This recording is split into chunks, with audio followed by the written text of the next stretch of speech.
because of the momentum and the power and the enthusiasm that you had for change, the hope you were bringing back to this country, we had a leader, Senator Obama, who saw you and saw what you were doing and said, I want to be a part of that.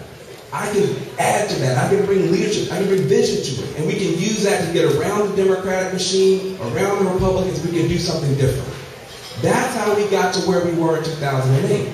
In other words, as inspiring and as powerful as Barack Obama is, and he is one of the most inspiring, powerful individuals in the history of the world as far as I'm concerned, you inspired him first. The slogan was never, yes, he can. It was, yes, we can. And guess what? After Tuesday, it's going to be our turn again. It's going to be back to the grassroots again. It's going to be back to the movement that we built again. Somehow, people in this room who are as smart as anybody in politics somehow thought that change was going to be an easy thing that we could get done based on one election. Now, that's not even true in your personal life. I mean, that's not even true just for you as a human being. You know? And in politics, when you're fighting for change, you have good years and bad years. You have ups and you have downs. But the one thing you know is that if you just don't go all the way back to despair, you go from despair to hope and you fight for the change. If you go all the way back to despair, no change is possible. But if you can just stick with the hope through the tough times, then all change is still possible. And that's where we are. Both parties are likely to unite on the question of shoving an austerity program down the throats of the American people as a way to reduce the fiscal deficit. Our movers are going to have to stand up and say, we're more concerned, frankly, in this country about the moral deficit. The moral deficit that would allow us to continue to spend money on these insane wars and give money to Halliburton while we're taking money from hospitals in our own country. We're more concerned about the moral deficit than we are about the fiscal deficit at this point. You can go anywhere in America and ask them, do you want 40 kids in a classroom, 44 kids in a classroom, and roads falling apart so we can keep these wars going? And you won't find anybody, red states or blue states, who will say, yeah, I'm for these wars. So don't marginalize yourself and say, oh, well, that's, you know, the peace thing is a left thing, it's a marginal. Like Amy said, that's not marginal. That's common sense. We need to spend money fixing this country, not tearing up somebody else's country. You can, from that, the Republicans have already said that they are going to try to decimate EPA. They're going to try and decimate the Environmental Protection Agency. We finally have somebody in charge of EPA, Lisa Jackson, who needs a round of applause, a hero, a true champion.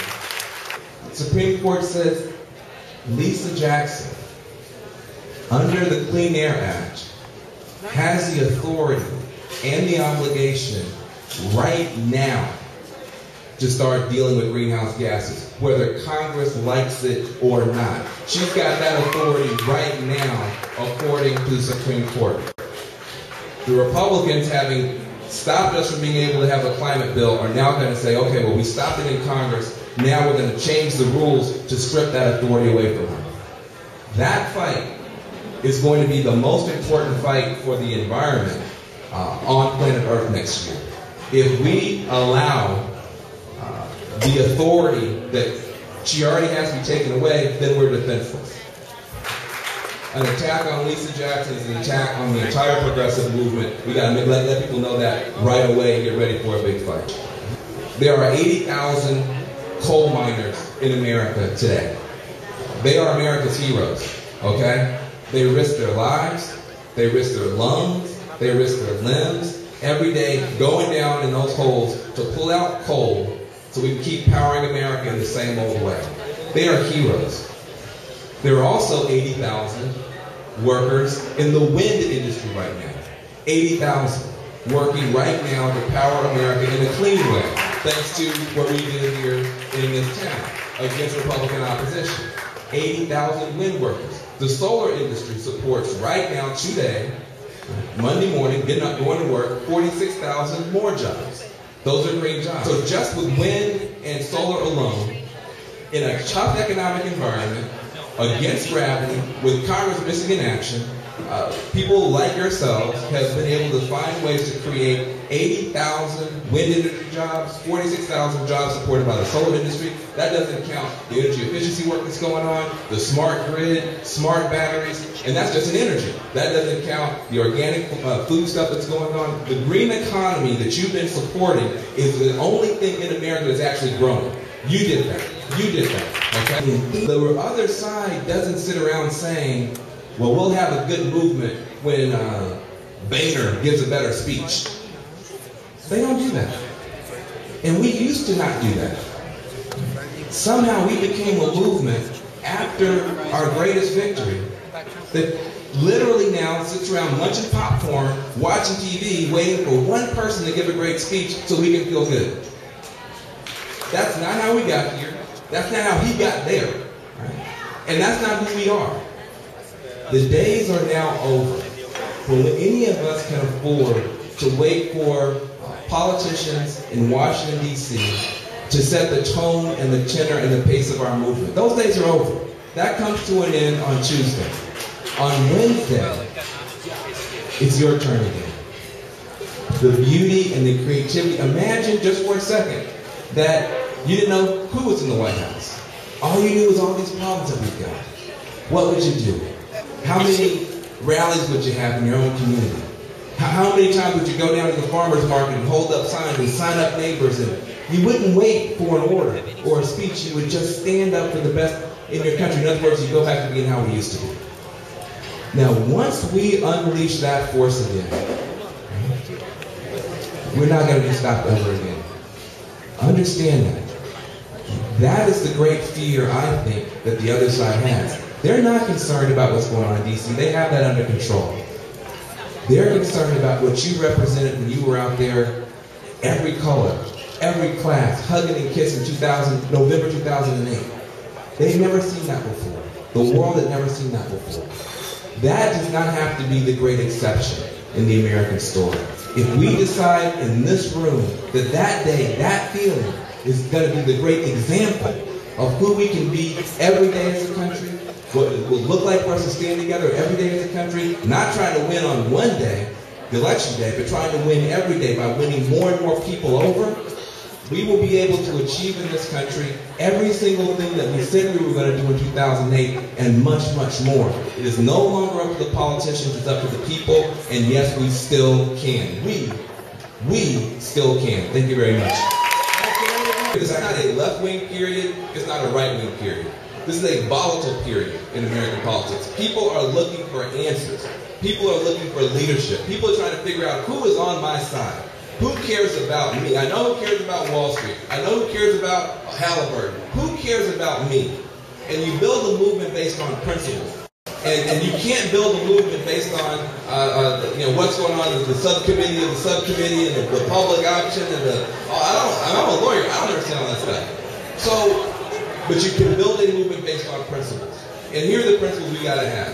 We want the 8 million jobs back, period. The jobs deficit is the most important thing. Number one. If we fix the job deficit, we can eventually deal with the fiscal deficit. But if we don't deal with the jobs deficit, we'll never deal with the fiscal deficit. Even now, as people understand more and more how extreme the other side is, their numbers come down and down. Their primary will be dumb people fighting mean people. Month after month after month. They're going to look less and less appealing, these far right-wing people. But the question is, are we going to have anything on our side to fire people up about? How can we actually create an atmosphere where the Democrats, whoever wants to run, Green Party, feels like they can actually take bold position in 2012? Where they're not going to be able to take the kind of position in 2012 that will energize anybody, that will pull people away from this dead-end track that people are being led into right now if we aren't fired up from day one saying what we will not accept and what we want for our country.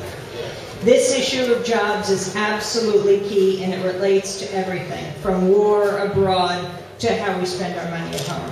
When you have a media that decides there's only 2 parties to cover, when these other ideas start to circulate, they're challenged. And these debates should open up on every House race, every gubernatorial race, every senatorial race all over this country.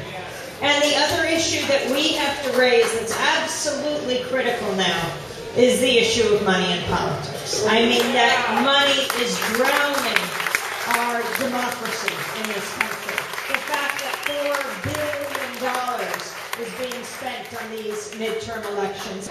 We have got to know who's paying for these ads in these elections, but then overall we have to challenge the kind of unlimited, unrestrained money that is drowning our democracy.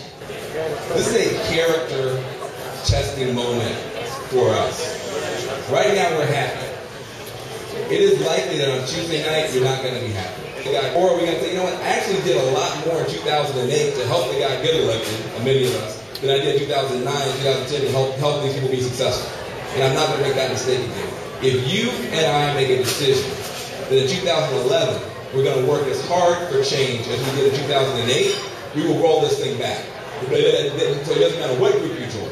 But if you make that level of commitment, if you step it up in 2011, don't worry about 2012, let's take care of itself. Next year is the year that the fight matters the most. I mean, I don't think, for example, that the Tea Party came out of nowhere and that it wasn't justified for people to be deeply concerned about what's happening in their communities, what's happening to their economy, to see the large banks being bailed out with their money, but when it came to them being bailed out, the individuals who are losing their homes, people turned away. It's about policies, and that's what people have to fight for. And then candidates arise out of those movements that will much better represent you, whatever party they are signed up representing. As for organizations, I thought we could take just 2 minutes for people to shout out the organizations they might be with. I agree that you want to find the groups that you feel most comfortable with, because that's what you're going to give the most to. Not what you should care about, but what you do care about. And to apply your talents to that organization. So maybe someone could some people could shout out their organization. Democracy Now! National Association of Railroad Passengers for Green Jobs, Better Travel. Livable Communities. Oct10 Foundation.